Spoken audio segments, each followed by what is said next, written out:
Voilà. C'est ça qui est dingue avec Baudelaire, c'est que même lorsqu'il décrit la pestilence de la charogne, on est encore dans la poésie qui nous élève. Oui, bien sûr.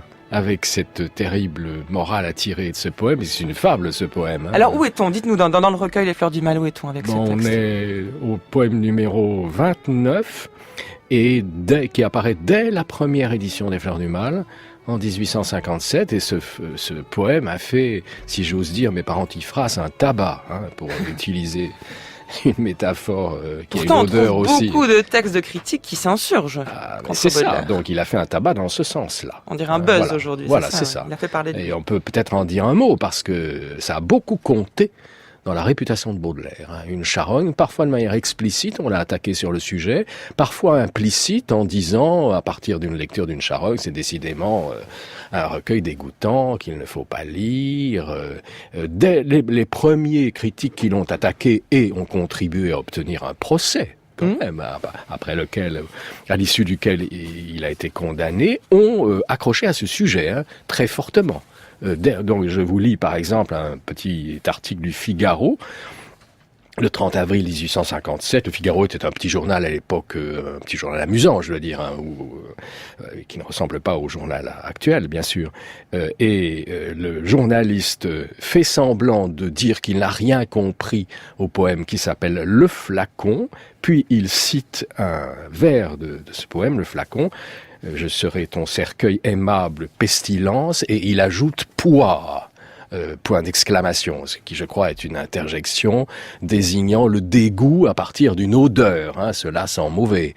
Et c'est Louis Goudal, c'est ça l'auteur de l'article? Non, c'est Jean Abans. C'est un autre article du Figaro daté oui, de 55, celui-là de Goudal, oui, c'est ça, oui, c'est le tir groupé des jeunes républicains du Figaro qui attaquent Baudelaire fortement. Alors qu'est-ce qui choque autant dans la description de cette charogne? Quelque chose qui est de l'ordre du contresens, en l'occurrence, parce que Baudelaire était très triste et très affecté par ce type d'attaque, parce qu'on l'annexait au réalisme. C'était un motif de condamnation, plus ou moins explicite, mais qu'il a été, enfin, autour du procès, et qui était lié à des poèmes comme Une charogne, qui inspirait le dégoût. Mais le malentendu, c'est un des lieux du malentendu, si vous voulez. C'est ne pas bien comprendre que ce poème est une allégorie, qu'il a quelque chose de très spirituel, et que, effectivement, cela peut passer dans l'expression par comment appeler ça, une hypotypose, on dirait techniquement, c'est-à-dire une restitution très forte et presque trop forte d'une réalité par les mots, n'est-ce pas? Voici les arguments qu'emploie Louis Goudal, donc dans un article paru le 4 novembre 55 dans le Figaro, 1855. J'affirme que Monsieur Baudelaire lui-même n'a rien de commun, quant à l'état de son âme, avec les tortures morales qu'on prétend qu'il veut nous peindre. L'absence de toute spontanéité dans l'inspiration, de toute émotion réelle, en est la preuve irrécusable. Ces vers ne jaillissent pas tout armés du front du poète, il ne parvient pas à les en arracher qu'en se creusant laborieusement la cervelle. Ces strophes ne volent pas, elles se traînent. Elles ont des pattes au lieu d'ailes.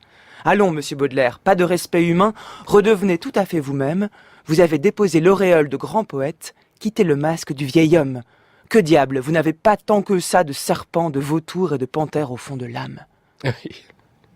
Oui, mais ce sont les lieux communs du premier anti-baudelaire qui se manifeste à ce moment-là, probablement non écrit ou non publié dans les années antérieures, puisque Baudelaire avait quand même publié quelques poèmes dans des revues et lu ces poèmes, et c'est quelque chose qui est frappant et qui malheureusement s'est figé. Mais là, il lui reproche de trop en faire, comme s'il était Baudelaire qui voulait rompre avec une forme de romantisme, en fait, l'a exacerbé, il est allé encore plus loin pour l'amener jusqu'à ses limites. Oui, c'est ça. Derrière l'idée de condamnation du réalisme, du romantisme, il y a l'idée d'affectation, de pause. Il en fait trop, il en remet, ce n'est pas naturel, et en ce sens, il ne porte pas les grandes espérances humaines, il n'est pas récupérable, et il va être condamné, d'accord. Mais même les baudelairiens vont un petit peu se fixer là-dessus. Il y a beaucoup d'imitations de Baudelaire.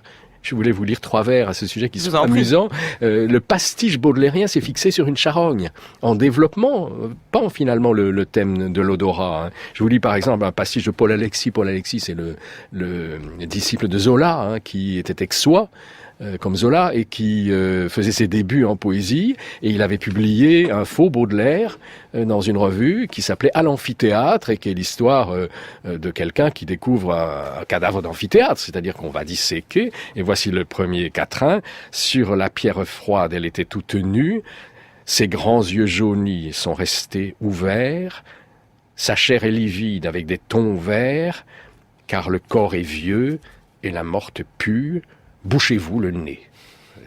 J'ai d'autres pastiches qu'on pourrait citer qui développent ce thème alors, de la pestilence. Qu'est-ce qu'on lui reproche, et à travers ces parodies, c'est d'avoir incorporé la mauvaise odeur et la pestilence dans la poésie? Oui. C'est un des effets pervers du primat du parfum chez Baudelaire, tel qu'il peut être dénoncé, dégoûté. Peut-être que c'est sincère de la part de ceux qui n'aiment pas lire ce type de poésie, qui nous surprend moins, parce que nous avons lu d'autres textes, le temps a passé, mais qui pouvait effectivement faire un choc à l'époque. Il n'y avait pas beaucoup de poésie, sauf lointainement dans la poésie baroque, du début du XVIIe éventuellement, et pas tellement en France. Mais il y avait peu d'exploitation de ce type de sujet en vers et dans la poésie. Au fond, ce que dit Louis Goudal ou ce que dit Abance dans Le Figaro ou d'autres, c'est l'idéal, ce n'est pas ça. Parlez-nous de fleurs. Je crois qu'il y a une réflexion d'un ami de Baudelaire. Je suis pas sûr, mais je crois que c'est Charles Moncelet qui lui fait comprendre à un certain moment. Mais il faudrait que vous nous parliez de pétales de rose plutôt, de fleurs, puisque vous écrivez des fleurs. Voilà. Mais il y a le souci. Alors, comment comprendre de la part de Baudelaire le désir d'écrire un texte comme une charogne? Ce n'est pas simplement un souci de provocation, c'est aussi une manière de décrire ce que lui nomme une forme de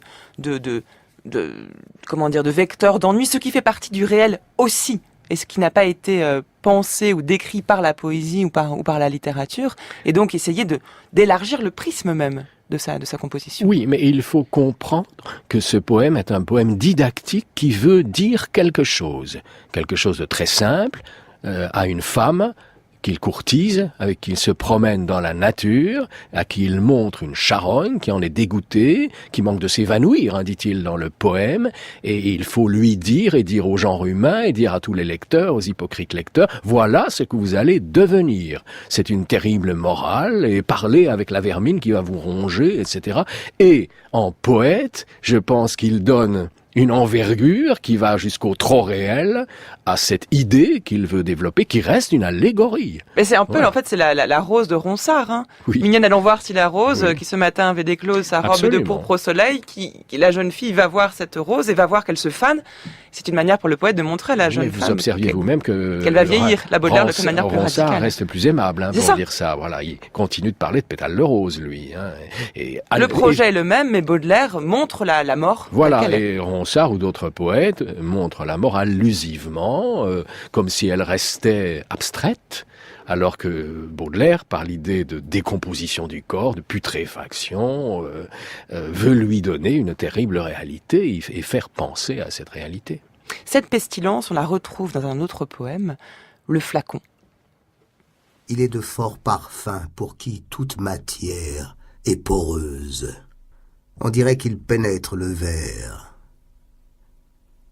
En ouvrant un coffret venu de l'Orient, dont la serrure grince et rechigne en criant, ou dans une maison déserte quelque armoire, pleine de l'âcre odeur des temps, poudreuse et noire, parfois on trouve un vieux flacon qui se souvient, d'où jaillit toute vive une âme qui revient.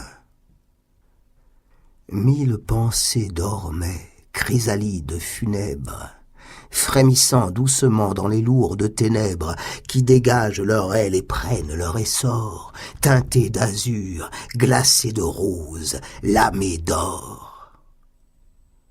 Voilà le souvenir enivrant qui voltige dans l'air troublé. Les yeux se ferment, le vertige saisit l'âme vaincue et la pousse à deux mains vers un gouffre obscurci de miasmes humains. Il la terrasse au bord d'un gouffre séculaire, où Lazare odorant, déchirant son suaire, se meut dans son réveil le cadavre spectral d'un vieil amour ranci, charmant et sépulcral. Ainsi, quand je serai perdu dans la mémoire des hommes, dans le coin d'une sinistre armoire, quand on m'aura jeté vieux flacons désolés, décrépits,